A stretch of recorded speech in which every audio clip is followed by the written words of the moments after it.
తెలంగాణ రాష్ట్రంలో నందమూరి తారక రామారావు గారికి అభిమానులు ఉన్నారు, నారా చంద్రబాబు నాయుడు గారికి సహచరులు అనుచరులు ఉన్నారు. వాళ్ళందరికీ నా విజ్ఞప్తి ఒక్కటే, ఈ తెలంగాణ రాష్ట్రంలో తెలుగుదేశం ఉండొద్దని కక్ష గట్టి ఆ పార్టీ నాయకత్వాన్ని దెబ్బతీసిన చంద్రశేఖరరావును బీఆర్ఎస్ ను సమూలంగా 100 మీటర్ల గోతి తీసి పాతి పెట్టినప్పుడే బీఆర్ఎస్ వాళ్ళు గద్దెలు దిగాలి, ఊర్లలో బీఆర్ఎస్ దిమ్మలు కూలాలి. అప్పుడే నందమూరి తారక రామారావు గారికి నిజమైన నివాళులు అర్పించిన వాళ్ళం అవుతాము.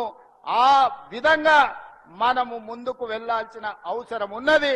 బీఆర్ఎస్ ను బొందబెట్టాల్సిన బాధ్యత మన అందరి మీద ఉన్నది మిత్రులారా. అయినా ఎన్టీఆర్ గురించి నువ్వు మాట్లాడుతున్నావు. అసలు ఎన్టీఆర్ గారు ఆ పార్టీ ఎప్పుడు పుట్టిందండి? రాజీవ్ గాంధీ గారు మన ముఖ్యమంత్రి అంజయ్య గారిని అవమానిస్తే కదా తెలుగు వారి ఆత్మగౌరవ నినాదంతో పుట్టింది ఆనాడు తెలుగుదేశం పార్టీ. ఇదే కాంగ్రెస్ పార్టీ ప్రధానమంత్రి రాజీవ్ గాంధీ గారు మన ముఖ్యమంత్రి అంజయ్య గారిని అవమానిస్తే ఆ రోజు తెలుగుదేశం పార్టీ పుట్టింది. తెలుగుదేశం పుట్టుకనే కాంగ్రెస్ వ్యతిరేకంగా.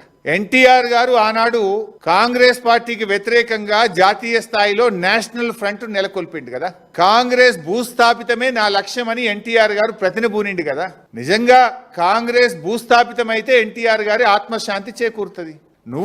నీకు అంత ప్రేమ ఉంటే పోయి తెలుగుదేశంలో ఉండే నువ్వు ఎందుకు కాంగ్రెస్ లోకి వచ్చినావు? నువ్వు ద్రోహివి నిజంగా చెప్పాలంటే. ఇవాళ తెలుగుదేశం నుంచి బయటకు వచ్చి నువ్వు ద్రోహం చేసినావు తెలుగుదేశానికి. ఇవాళ నువ్వు ఎన్టీఆర్ గురించి మాట్లాడే అర్హత ఉందా? ఎన్టీఆర్ జీవితం అంతా కాంగ్రెస్ వ్యతిరేకంగా పోరాడిండు. గల్లీ నుంచి ఢిల్లీ దాకా కాంగ్రెస్ వ్యతిరేకంగా పోరాడిండు. ఆ ఎన్టీఆర్ గారు ఎప్పుడు ఆత్మశాంతి చేకూరుతుందంటే కాంగ్రెస్ ఈ రాష్ట్రంలో భూస్థాపితమైతే ఎన్టీఆర్ గారి ఆత్మ మనశ్శాంతి జరుగుతుంది.